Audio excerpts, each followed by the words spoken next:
Welcome back. You're watching Trading Calls live on ET Now. Let me now bring on board Ajay Bodke. He is head investment strategist and with Prabhudas Lilladher Securities. Ajay, good morning. Thank you for joining us. Ajay, of late it's been a one-way street for Indian markets. Nifty in quick time has cracked from levels of 5,900 to levels of sub 5,700. What is your sense? Do you think the sting is out of the system? It's time to put money to work, or in the near term Indian markets will continue to reel under pressure? I think the correction that we have seen in the Indian markets essentially sort of has been a combination of the concerns that have again started emanating from Europe. I think we saw the imbroglio in Cyprus continuing and having its impact on emerging markets, India being no exception. So there is always a worry about how the global risk on trade pans out in the medium term, and India particularly remains vulnerable because of galloping current account deficit, which is expected to be around 6% of GDP for the quarter ending December. So I think we need to be cognizant of the fact that although yesterday's Fed statement that the ultra-loose monetary policy will continue for some time to come, and their purchases of $85 billion of treasury bonds and mortgage-backed securities will continue, I think is positive in my opinion for the global risk on trade to continue. Coming to the domestic sides, I think the fact that I think nearly 7.5 lakh crores of projects are stalled, and if you look at the number in December 2005, it was around 50,000 crores.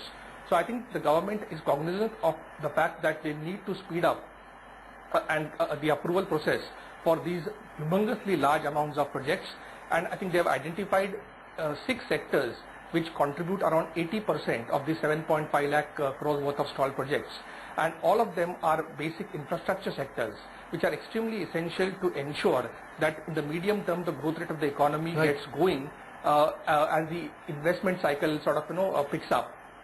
So Ajay, are you making a case that it's time to put money to work, or are you making a case that in the near term the headwinds are too strong and Indian markets will continue to underperform global markets?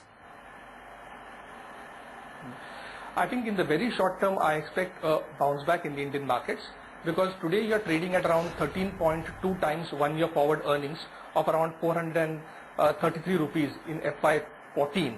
If you look at last 10 years average, we are at around 13.6 times Nifty trades at 1 year forward earnings. So there is that scope in the very short term for a bounce back in Nifty. At the same time, as I said, I think the worries on current account, the consequent pressure on rupee, BOP and macroeconomic stability will continue to act as a drag on the market. So I think we got to balance the two, and we are continuing to see sort of FI money coming in. So in the short term, I expect a bounce back to happen in Nifty.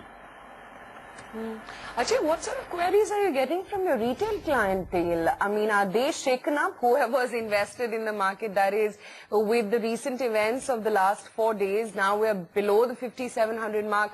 Are they willing to now, withdraw and pull out of the market?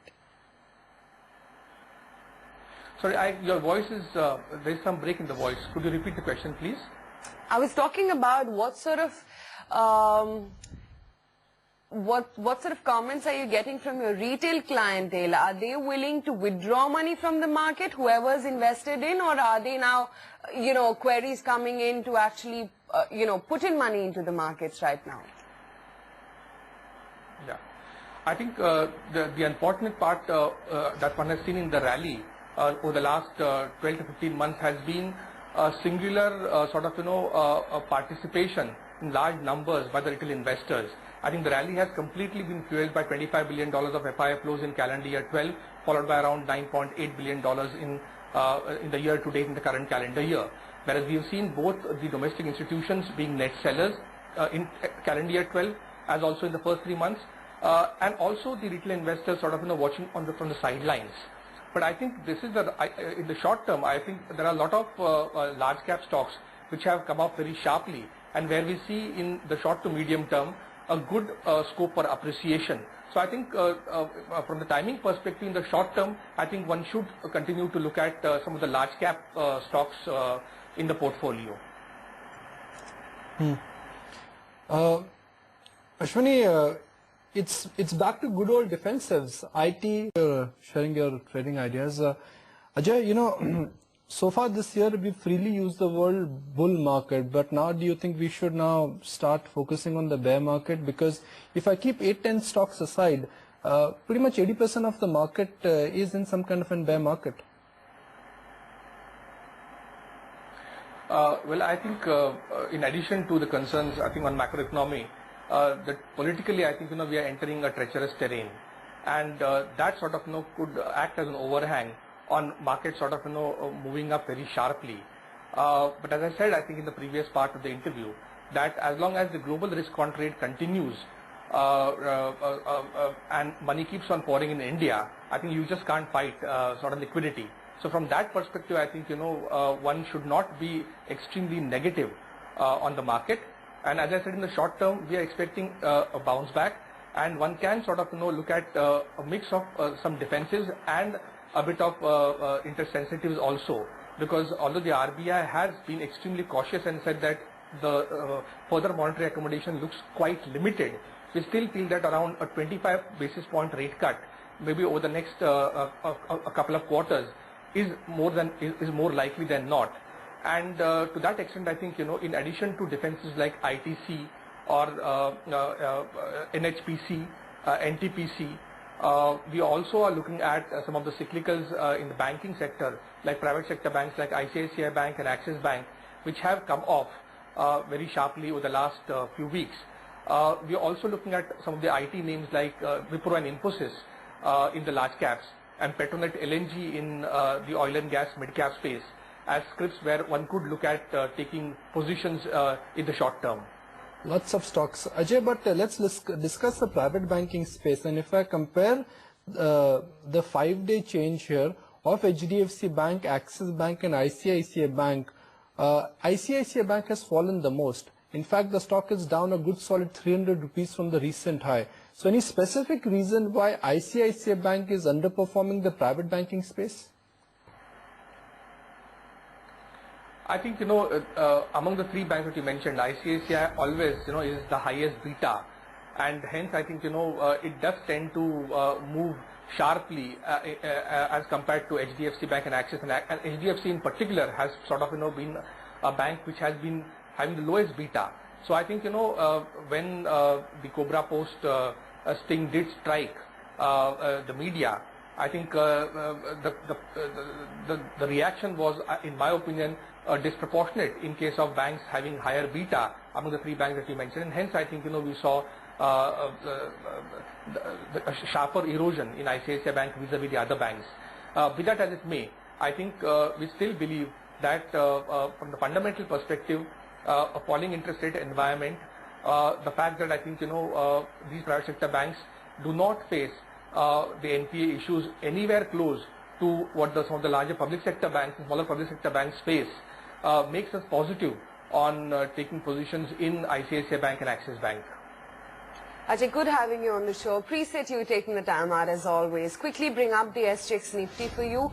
A close below the 5700 mark yesterday, and the SGX this morning as well is not looking all that great. It will just come up here on your screens in just minutes from now. For now, we'll take a quick break. When we come back, chat with Prashant Khemka from Goldman Sachs Asset Management. Wow, अपनी गाड़ी में picnic. Thanks पापा। ये state bank of India car loans का कमाल है, सिर्फ 1683 पर लाख के EMI। That's so affordable। नहीं तो पहले buying a car was so expensive, ना? For affordable car loans, visit your SBI branch today. The world abounds with many delights, magical sights, fanciful flights, and those who dream on beautiful nights dream of beautiful things. The world is full of beautiful things, beautiful people too, beautiful people like you.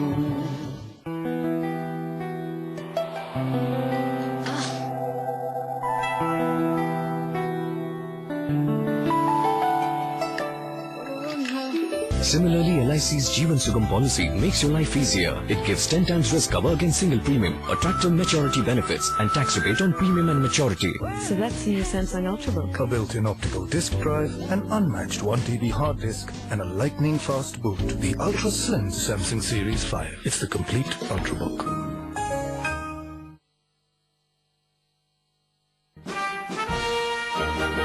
Dear Bull, do you know the art is not in making money, but in keeping it? I agree, Maharaj. It is good to keep money, but the art is in growing it. That is why I invest with Globe Capital. Wallah. Glow. Money must grow. If you know the secret hotspots of your city, participate in EcoSport Urban Discoveries. Be among the first 100 to drive the EcoSport. You get to keep it for 3 weeks. Take it to work on weekdays and show us your city on weekends. Who knows? You might even win the EcoSport. Log on to ecosportdiscoveries.co.in.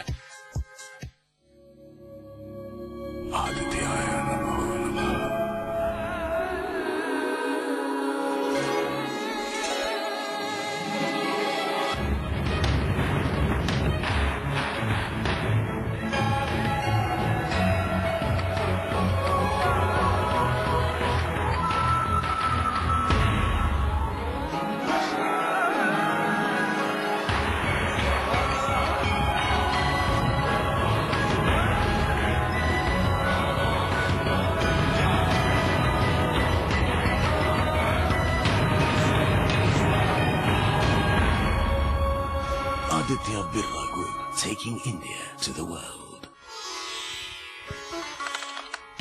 Got a business? Get a .org website.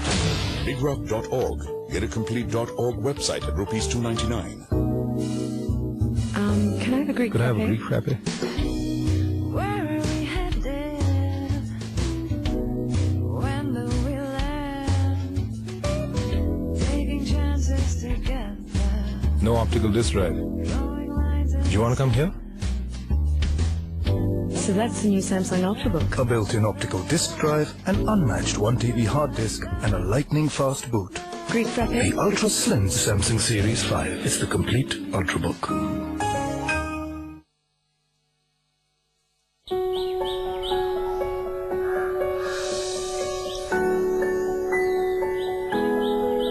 Losing a lot on transaction fees? Become a member of the BSE and pay 99% less. BSE, experience the new. Focus, focus, Taliban, focus. Focus, focus, Taliban, focus. Anam batuk lada mere. अच्छा लगता है ना जब मिले कुछ unexpected, इसीलिए पाइए reward points. अब shopping, loan EMI, bill payment और कई सारे सेविंग्स अकाउंट ट्रांजैक्शंस पर ICICI बैंक, ख्याल आपका।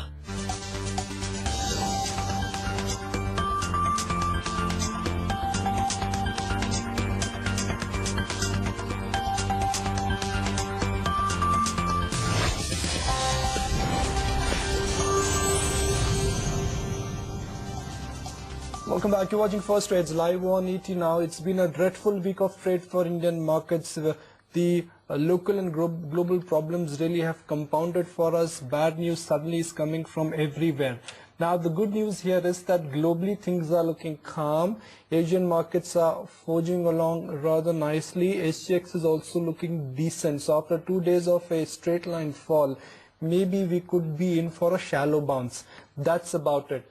The basic problems which are dragging Indian markets down, they are still not resolved. Market internals are bad. Foreign institutional investors have turned net sellers. Just about everything, the mid-cap space is on the butcher block, and the mere suspicion of corporate governance is making traders nervous. So it's not a very healthy market.